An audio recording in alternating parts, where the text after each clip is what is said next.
इस मौसम में बरसात।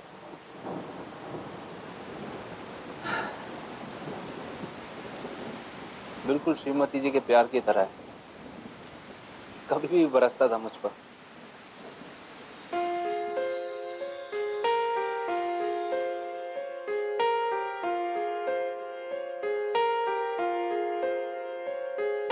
हम तेरे बिन अब रह नहीं सकते, तेरे बिना क्या वजूद मेरा।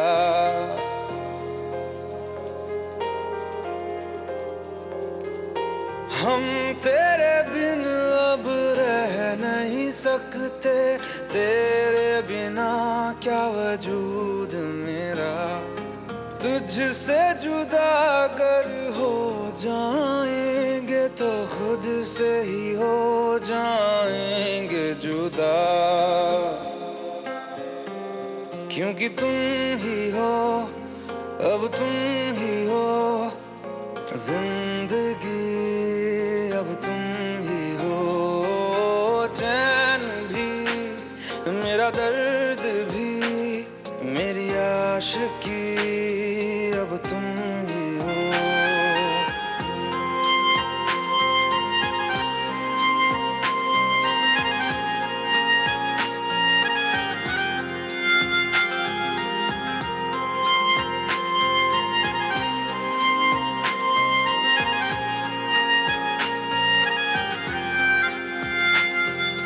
तेरा मेरा रिश्ता है कैसा, एक पल दूर गवारा नहीं। तेरे लिए हर रोज है जीते, तुझको दिया मेरा वक्त सभी। कोई लम्हा मेरा ना हो तेरे बिना, हर सांस पे नाम तेरा, क्योंकि तुम ही हो, अब तुम ही हो जिंदगी, अब तुम ही हो। चैन भी, मेरा दर्द भी, मेरी आशिकी, अब तुम ही हो।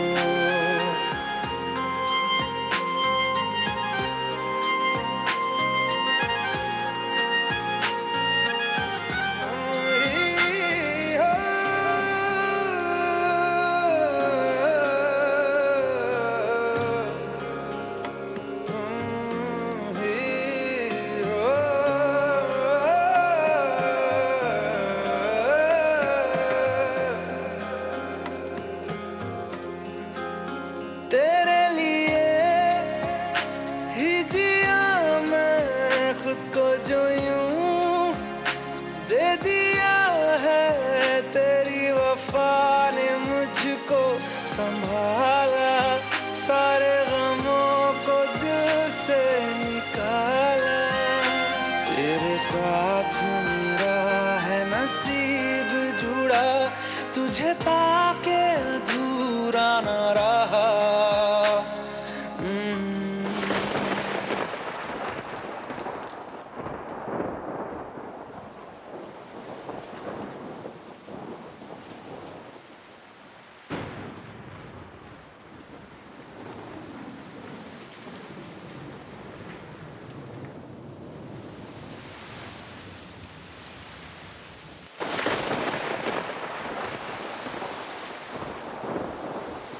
पता नहीं श्रीमती जी, अब कब आपके प्यार की बरसात में भीग पाऊंगा। फिलहाल तो हम दोनों में जंग छिड़ी है। क्योंकि तुम ही हो, अब तुम ही हो जिंदगी, अब तुम ही हो। चैन भी, मेरा दर्द भी, मेरी आशिकी, अब तुम ही हो। क्योंकि तुम ही हो, अब तुम ही हो जिंदगी, अब तुम ही हो। चैन भी, मेरा दर्द भी, मेरी आशिकी।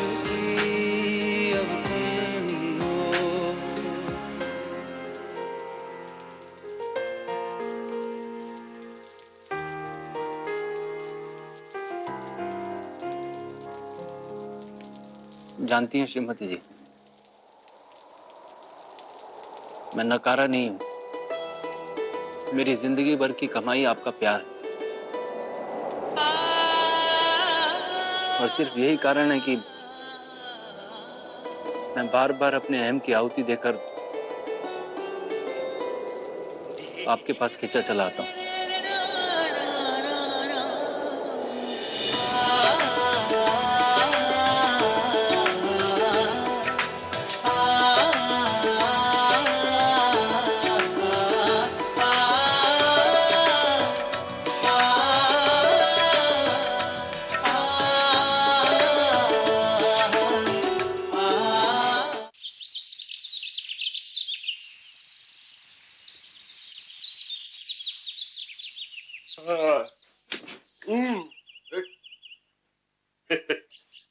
सुबह हो गई मामू, चाचू, बुआ, मामी, काकी, दादू।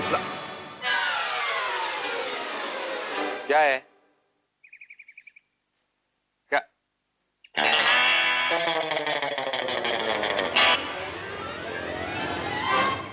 देख, आज थोड़ा अर्जेंट मामला है, 5 मिनट के लिए रूल तोड़ देते हैं, तेरे को भी चाहिए तो आज इस तरफ। किसी को भी ये लाइन क्रॉस करने की इजाजत नहीं दूंगी मैं। सुना नहीं था कल? देख बहन, रात को ना इतनी भ्रष्ट चीजें खा ली, पेट के संसद में एकदम हंगामा मचा हुआ है, मंत्री परेशान है सारे, सरकार कभी भी गिर सकती है, बता रहा हूँ मैं। जाने दे, बता रहा हूँ। तू कहा ना मैंने। समझने की कोशिश कर।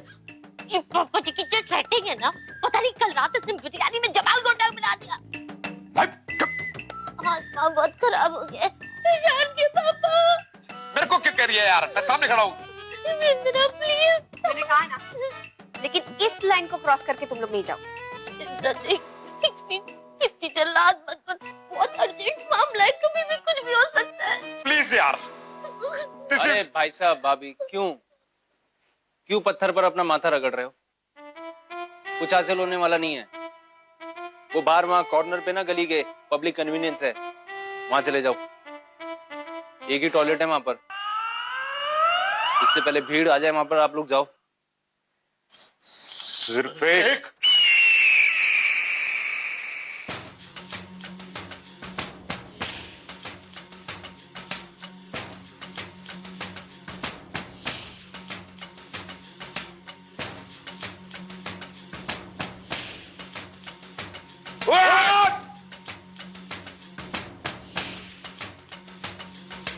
बार बार हाँ बोलो यार, हाँ अपनी जीत हो उनकी हार, हाँ बार बार हाँ बोलो यार, हाँ अपनी जीत हो उनकी हार, हाँ कोई हमसे जीत न पावे, चले चलो चले चलो, मिट जावे जो टकरावे, चले चलो भल घोर अंधेरा छावे, चले चलो चले चलो, कोई राह में ना थम जावे, चले चलो। टूट गई जब उंगली उठी, पांचों मिली तो बन गई मुट्ठी, एका बढ़ता ही जावे, चले चलो चले चलो, कोई कितना भी बहकावे, चले चलो कोई हमसे जीत न पावे, चले चलो चले चलो, मिट जावे जो टकरावे, चले चलो।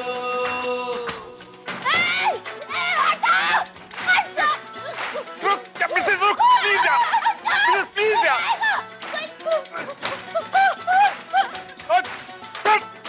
प्लीज यार, मिसेस मोटी अंधी तुम के पहुंच गई यार। आलस की टोकरी एकदम से पीठ उठा कैसे बन गई तू?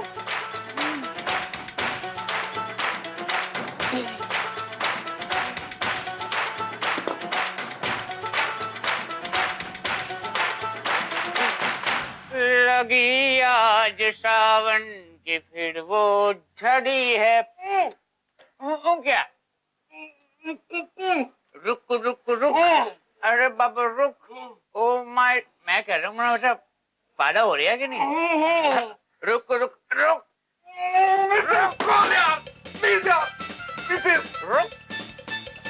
मैं कह रही हूँ हौसला रखना सब, कंट्रोल। तलाक? तो बात इतनी बिगड़ गई।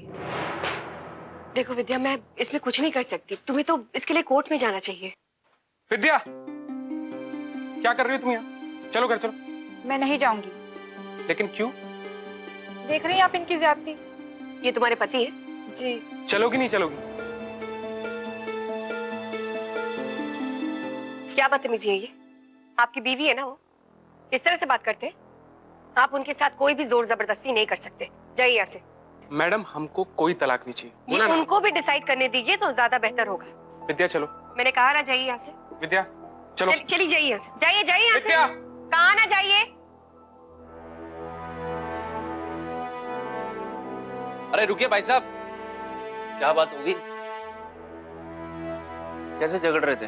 दीदी, जब से हमारी शादी हुई है तब से मैंने ही कमा कमा कर अपने पति का पेट पाला है, और वो निकम्मे की तरह घर बैठे रहते हैं। काम करना तो दूर, काम ढूंढने का भी नहीं सोचते।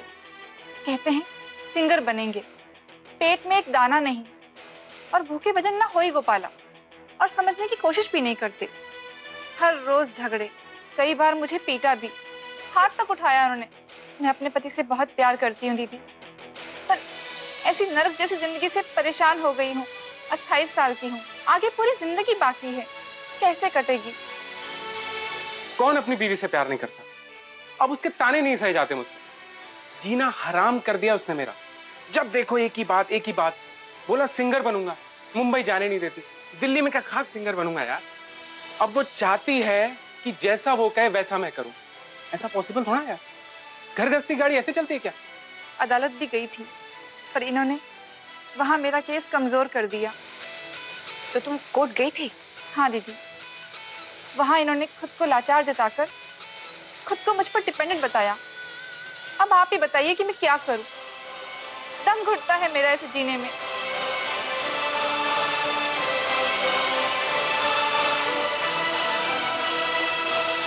तो आपकी अदालत ही मेरी आखिरी उम्मीद है। प्लीज दीदी, जो करना है करो, मेरा उनसे तलाक दिलवा दो, ताकि मैं अपनी जिंदगी चैन से जी सकूं। प्लीज दीदी, ये मामला अपनी अदालत में निपटा दो। मैं नहीं चाहती कि उस अदालत में घसीटकर उनकी इज्जत नीलाम हो। वो मेरे पति हैं, जैसे भी हैं, मैंने उनसे प्यार किया है। इसलिए चाहती हूँ कि हम दोनों एक दूसरे को दुख पहुंचाए बिना अलग हो जाएं।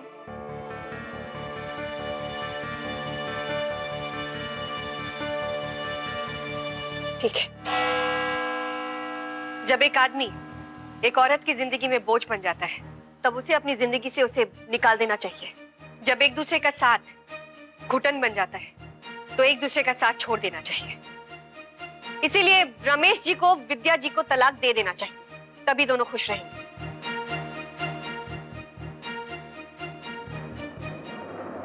खुश रहें। विद्या जी, आपने अपनी मर्जी से शादी की या फिर अपने परिवार वालों की मर्जी से? क्या मतलब? भाई मतलब सिंपल है, आपने लव मैरिज की या फिर अरेंज्ड? Love marriage. बढ़िया। तो विद्या जी, जब आपने लव मैरिज की उस वक्त आपने अपनी पति की जेब टटोली थी या फिर उनका दिल? दिल। जेब देखकर तो प्यार नहीं होता ना। इन्होंने कितनी बढ़िया बात कही कि प्यार जो है वो दिल देखकर किया जाता है, जेब देखकर नहीं। बहुत बढ़िया विद्या जी, बहुत बढ़िया। तो रमेश बाबू, अब आपकी बारी है। अब आप बताइए, जब आपने अपने प्यार को शादी का नाम देना चाहा, सोचा उसके बारे में कि आप शादी करेंगे, तब ये सवाल आपके जहन में आया था या इस बारे में आपने सोचा था कि आप अपनी बीवी के खर्चे कैसे उठाएंगे, उनका बोझ कैसे सहेंगे? दरअसल विद्या ने मुझसे शादी से पहले कहा था कि वो खुद कमाती है और घर चलाने के लिए उसकी कमाई काफी है। फिर मैं कमाऊं या ना कमाऊं, क्या फर्क पड़ता है?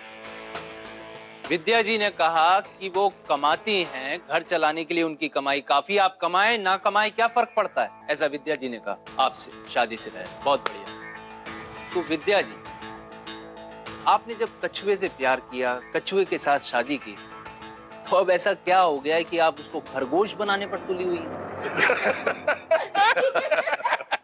क्या प्रॉब्लम हो गई है ऐसी अब? प्रॉब्लम है।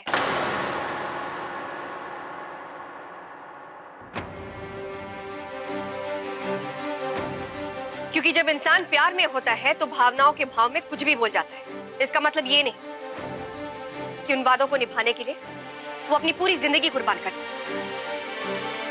विद्या रमेश के साथ नहीं रहना चाहती, उसे तलाक देना चाहती है। That's simple. मतलब तलाक चाहिए। मिलेगा विद्या जी, आपको तलाक मिलेगा। बहुत आसानी सी प्रक्रिया है, लेकिन उसके लिए थोड़ी सी मुश्किल। आपको मेंटेनेंस देना होगा इनको।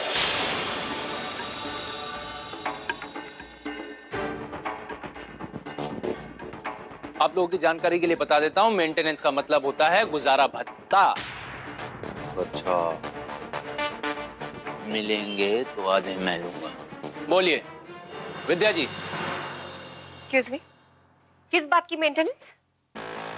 भारतीय कानून के हिसाब से तलाक के बाद पति पत्नी को मेंटेनेंस देता है, ना कि पत्नी। भाई जिसने भी ये कानून बनाया था बहुत ही बढ़िया कानून था, लेकिन ये तभी तक जायज था जब औरतें बेचारी हुआ करती थी। माफ करना बहन जी, आप लोगों को नहीं बोल रहा हूं, लेकिन आप लोग यहाँ पर मौजूद सभी लोग जानते हैं हमारे देश में कितनी तरक्की हो रही है, महिलाएं कितनी आगे निकल गई हैं। मर्दों के साथ कंधे से कंधा मिलाकर चल रही हैं आजकल के जमाने की औरत। चल रही हैं या नहीं, बताइए आप लोग हैं। और कुछ एक फील्ड, कुछ एक क्षेत्र तो ऐसे भी हैं जहां औरतों ने अच्छे खासे मर्दों को, पढ़े लिखे मर्दों को पीछे छोड़ दिया है। कितनी महिलाएं हैं ऐसी, मदर टेरेसा हैं, किरण बेदी हैं। तो अब आप लोग देखिए, ये कमाऊ बीवी है, नाम है विद्या जी, और ये हैं नकारे, निकम्मे, बेचारे पति जो नहीं कमाते हैं। तो भाई उस हिसाब से तो मेंटेनेंस मिलना चाहिए ना इसको, गरीब आदमी को। वाह, क्या सोच है ऋषि भाई, कमाल की बात कही आप। थैंक यू भाई साहब। किसी के आलस और कामचोरी को उसकी लाचारी का नाम देकर आप बच नहीं सकते मिस्टर ऋषि कुमार।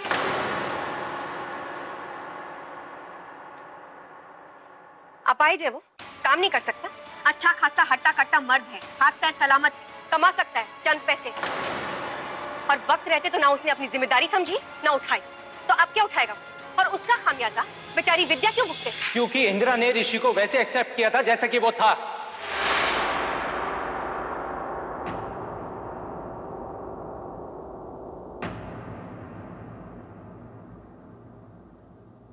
और रहा सवाल जिम्मेदारी का ना, तो इंदिरा ने ऋषि को कभी ये मौका नहीं दिया कि वो अपनी जिम्मेदारी समझे और जिम्मेदारी उठाए।